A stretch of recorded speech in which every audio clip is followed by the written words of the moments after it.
Hola, soy Alex. ¿Te ha sucedido que aunque no utilizas con demasiada frecuencia tu router, hay que estarle cambiando los valeros y los carbones continuamente? ¿Te ha sucedido que aun cuando utilizas navajas de alta calidad, estas hay que estarlas afilando con mucha frecuencia? Esto y más vamos a ver el día de hoy. Si te interesa el video, velo hasta el final. Y antes de hablar de lo que es el router, hay algo mucho más importante y esa es tu persona. Cuando se utiliza este tipo de equipos, hay que utilizar lo que son tapones para los oídos o de preferencia lo que son sordinas. También el polvo puede llegar a dañar nuestros pulmones, por lo cual necesitamos cubrirnos con una máscara. Y si vas a acercar tu cara en el momento de hacer algún recorte, debes de utilizar lo que son lentes. Serían estos obligatorios si utilizas el router de cabeza, ya que las partículas van a chocar contra tu cara. Primeramente hablemos de lo que es el montaje de tu navaja en el collet del router. Los routers de media casi siempre traen un collet también de 1/4. Si este no lo tuvieras, puedes en el mismo lugar donde se vende tu herramienta o tu router pedir un reductor como este, el cual entrará en perfectas condiciones dentro del collet de media, haciéndolo un collet de 1/4 y así asegurándote de que la pieza no se va a soltar y no te va a accidentar. Uno de los problemas que dan realmente dolor de cabeza es cuando se nos quedan atoradas las fresas contra el collet. Sucede por dos razones. La primera, vamos a ver la profundidad que tiene, por ejemplo, la flecha de este router, que es muy superior a lo que es el zanco de la navaja o de la fresa. Hay routers que en su flecha no tienen la perforación suficiente, haciendo que la fresa choque contra una pared. Esta, al friccionar contra la madera, se calienta y provoca que se atore de esta manera. Otra cosa que puede provocar que la fresa se atore contra el collet es lo siguiente: pegar la fresa contra el collet de esta manera. Siempre debes de dejar una parte fuera de ella. De hecho, si tú observas en mi navaja, tiene una pequeña línea que yo mismo le marqué y de esa no meto más allá lo que es la fresa para evitar este tipo de daños. ¿Por qué sucede esto? Es muy sencillo. Y en este momento yo ya tengo bien agarrada lo que es la fresa contra el collet, con su separación suficiente. Para aflojarla, tú sabes que lo único que tienes que hacer es presionar y mover la tuerca. Ahí aflojará en forma automática, pero vuelve a apretarse. Este es un doble candado que provoca lo que es el collet para evitar accidentes. Ahí no lo golpees. Simple y sencillamente vuelve a meter tu llave y aflójala hasta que la fresa salga por sí sola, suavemente. Y es exactamente aquí, en este segundo candado, que es donde nuestra fresa llega a atorarse, haciéndola casi imposible de sacar. Por eso recuerda siempre dejar un espacio entre el collet y la fresa.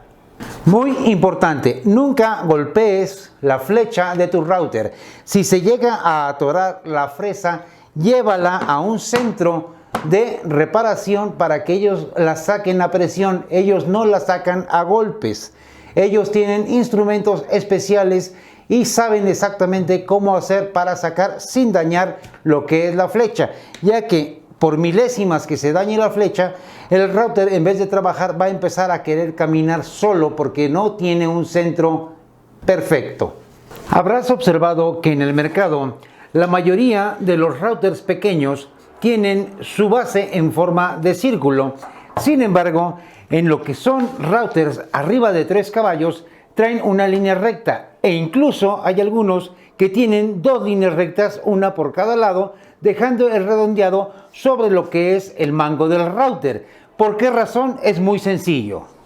Un router como este es muy ligero, pudiéndolo manejar con una sola mano y estabilizándolo en el momento del corte en forma muy sencilla. Sin embargo, uno como este es imposible estarlo moviendo con una sola mano por su propio peso.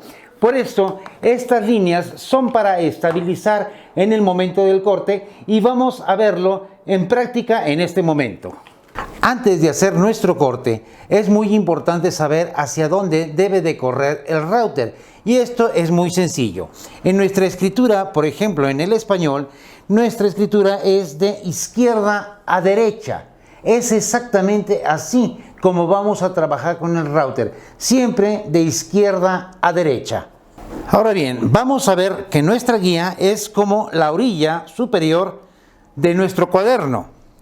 El renglón es la línea por donde va a pasar el router y el router vendría siendo exactamente como si fuera la pluma con la que vamos a escribir. Y en el caso de la decoración de la orilla de una madera, también es de izquierda a derecha, aunque en este caso yo te recomiendo, como lo vimos en un video anterior, hacer trozo por trozo para evitar el esfuerzo excesivo de tu router, haciendo que tus valeros y tus carbones se consuman más rápido.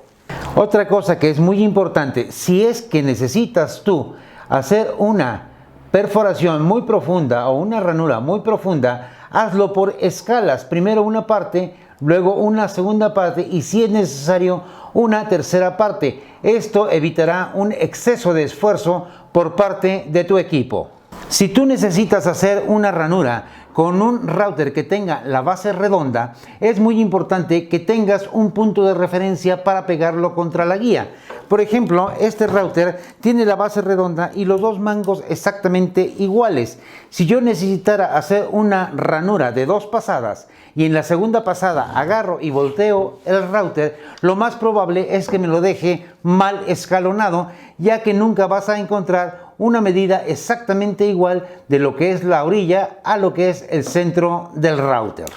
Ahora, si tú vas a trabajar con un router de 3 caballos de fuerza, el cual tiene tanto redondo como plano, si vas a utilizar el redondo, ten en cuenta que siempre debes de tener un solo punto contra la guía.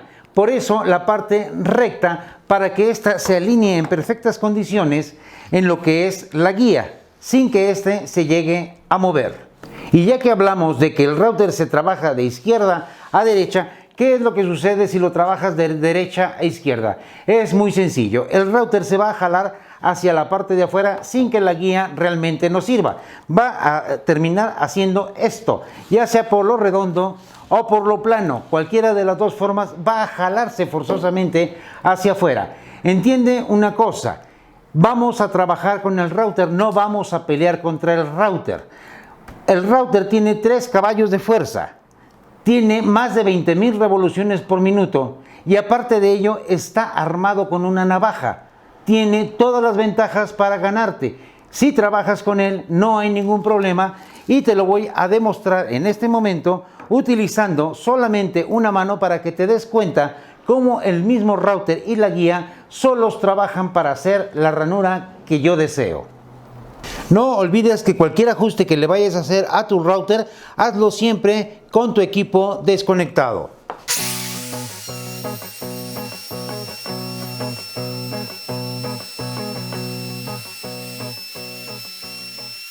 Y aquí te muestro cómo quedó perfectamente recta nuestra línea de la ranura. Es muy importante que cuando trabajes con tu router tengas las 2 manos sobre él, en cada uno de sus mangos. La exposición que acabo de hacer fue para que te dieras cuenta de la confianza que tengo al saber hacia dónde corta el router y cómo se apoya el router con la guía. No es bueno trabajar con una sola mano, puede llegar a ser riesgosa. Esta solamente fue ilustrativa. Si trabajamos nuestro router invertido, es decir, de cabeza, en una mesa para router, tenemos siempre que utilizar una buena guía bien apretada sobre lo que es la mesa. Y nuestra madera también va a entrar al revés, en vez de izquierda a derecha, esta vez será de lo que es la parte derecha hacia la izquierda. Si necesitas hacer una ranura bastante profunda, también hazlo en 2 o 3 pasadas. Si por algún motivo te equivocaste o te das cuenta que el mismo router está levantando la madera, no trates de sacarla en forma brusca porque podrías provocar un accidente. Lo que debes de hacer es apoyar tu madera contra la guía que esté bien fija. Dejar que se eleve un poco y dar la segunda pasada posteriormente.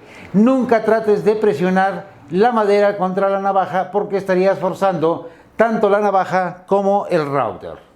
Otra cosa que tienes que tener en cuenta cuando trabajes tu router invertido es que si llega a pasar viruta hacia la parte de abajo, él lo absorberá y tapará por completo la entrada de aire fresco, lo que provocará que éste se sobrecaliente.